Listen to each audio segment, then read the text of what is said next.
шлях трымаешь еле по моим лесе. Я не кликала тебе, ступишь далей, молодость свою загубишь, прыгажой звяне быццам кветка под снегом, а назад дорогу знойдзе толькі той, у кого сердце чистое, да душа не заплямленная злостью. Елюшка, дар знахарскі табе перадаю. Толькі ты зможаш дзяцей вярнуць. Толькі твае рукі вылечаць тое, што іншыя зламалі.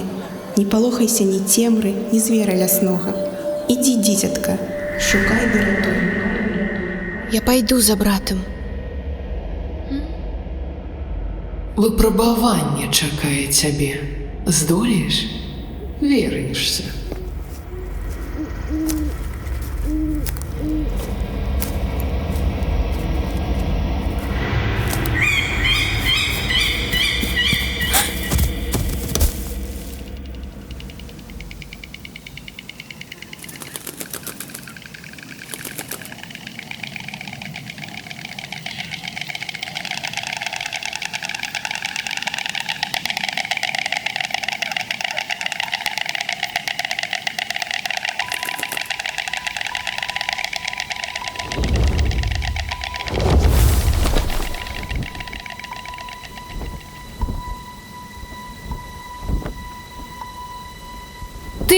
Гэта ты выкрыў дзяцей! Дзе брат мой? Навошта вы іх забралі?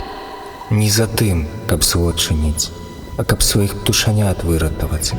Калісьці буслы белымі былі, як снег, як воблака. Людзям давяралі, побач з імі гнёзды вілі. Ды толькі знайшліся між вамі тыя, хто цёмную прыкмету ў нас угледзеў. Аднойчы чалавечыя дзеці разбурылі гнездо і скінулі буслянят. Горады злосць крылы нам счарнілі, і мы перасяліліся ад людзей на верхавіны дубоў. Цяпер наш род не жыве, мучыцца, без дзіцячага цяпла, без іх дыхання, птушаняты гінуць. Я магу дапамагчы. Здыму пракляцце.